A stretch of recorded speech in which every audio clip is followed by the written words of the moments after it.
Guys, ये बात है उस समय की जब देश को आजाद हुए 10 साल भी नहीं हुए थे, लेकिन देश भर में भाषा के आधार पर राज्यों के बंटवारे की मांग बढ़ने लगी थी और इसके केंद्र बिंदु थे गांधीवादी विचारों को मानने वाले आंदोलनकारी पोटी श्री रामुलु। लेकिन गांधी विचार के हिसाब से तो महात्मा गांधी जी का यह मानना था कि देश पहले से ही धर्म के नाम पर बंट चुका है, अब भाषा के आधार पर भी राज्य बनाने से देश की एकता और अखंडता को नुकसान पहुंचेगा। पर इन सबके उलट पोटी श्री रामुलु ने साल 1953 में आमरण हड़ताल शुरू कर दी और इस आंदोलन के 56वें दिन उनकी मौत हो गई। उनकी मौत की वजह से देश भर में हिंसक आंदोलन शुरू हो गए। हिंसा बढ़ते ही जा रही थी और इसी हिंसा के चलते सरकार ने साल 1953 में आंध्र प्रदेश को देश का पहला भाषा आधारित राज्य घोषित कर दिया था।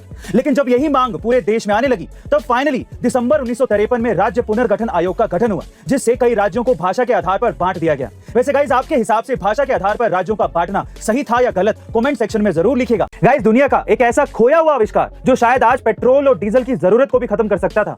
जी हाँ गाइस, आप ठीक सुन रहे हैं। साल 1998 में स्टेनली नाम के एक शख्स ने एक ऐसी कार का आविष्कार किया था जो पीने वाली पानी से चलती थी और सबसे हैरानी की बात यह है कि यह कार सिर्फ 100 लीटर पानी में कश्मीर से कन्याकुमारी जितनी दूरी तय कर सकती थी। और ये कोई जुमलेबाजी नहीं है, बल्कि ये बिल्कुल सच है, क्योंकि स्टेनली ने लाइव टीवी पर आकर इस गाड़ी को चलाकर भी दिखाया था। लेकिन वो कहते हैं ना कि एक आविष्कार को अभिशाप बनते देर नहीं लगती, और स्टेनली के साथ भी कुछ ऐसा ही हुआ। दरअसल स्टेनली के इस आविष्कार की न्यूज जैसे ही वायरल हुई, स्टेनली को कई बड़ी बड़ी कार कंपनियों से धमकी मिलने लगी और एक दिन इन्हीं धमकियों का नतीजा ये हुआ कि कुछ षड्यंत्रकारियों ने उसे ड्रिंक में जहर देकर मार दिया। और इस घटना के कुछ ही घंटों बाद उसके घर पर भी चोरी हुई और उसकी कार समेत वो सारे पेपर गायब हो गए जो उस कार को फिर से बना सकते थे।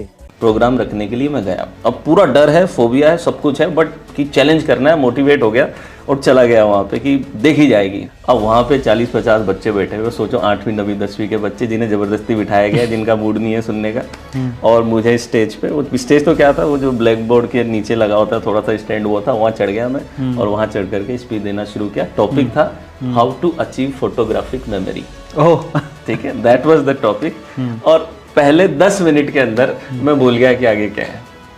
तो now you can understand the irony की मेमोरी का टॉपिक है और आप भूल गए। और वो बच्चे जो वो हंसे हैं पीछे से, जो बदमाश बच्चे, अरे पहले अपनी तो ठीक कर ले, ठीक है। तो बट इस बार जैसे तैसे करके मैंने फिनिश किया। जब मैं वहाँ से निकला ना, उस दिन मैंने ये डिसीजन लिया कि इसके साथ नहीं जीना है, मतलब कि इस फोबिया के साथ में नहीं जीना है। बहुत सारे डिस्ट्रैक्शन थे। वही सेम प्रॉब्लम बहुत सारे यूथ के साथ आज है। बहुत सारे मिडिल क्लास फैमिलीज हैं, लड़के हैं, लेकिन वो अपनी घर की कंडीशन को नहीं समझते, उसी डिस्ट्रैक्शन में फंसे रहते हैं। आपने अपने आप को उस चीज से बाहर कैसे निकाला, उन डिस्ट्रैक्शन से? अगर इतना बड़ा चैलेंज चुनौती नहीं होती तो इम्यून सिस्टम इतना अच्छा नहीं होता। और जहाँ तक यूथ की बात है कि यूथ फंसा हुआ है और बहुत सारे चैलेंज उनकी जिंदगी में भी ऐसे रहते होंगे, तो मैं तो एक ही बात बोलता हूँ यार कि कोई ना कोई बात चुननी चाहिए आपको। अगर आपकी स्थितियां आपको मोटिवेट नहीं कर सकती तो दुनिया में कोई स्पीकर, कोई इन्फ्लुएंसर आपको मोटिवेट नहीं कर सकता। आपकी घर की परिस्थिति, आपके परिवार की परिस्थिति, आपके फादर, आपकी मदर, आपकी सिस्टर, अगर आपकी शादी हो चुकी है, आपकी वाइफ, बच्चे हो चुके हैं तो आपके बच्चे, अगर उनको देख के आपको मोटिवेशन नहीं आता कि मुझे जिंदगी में कुछ करना चाहिए, तो खुदा कसम भगवान भी आपका कुछ नहीं कर सकता।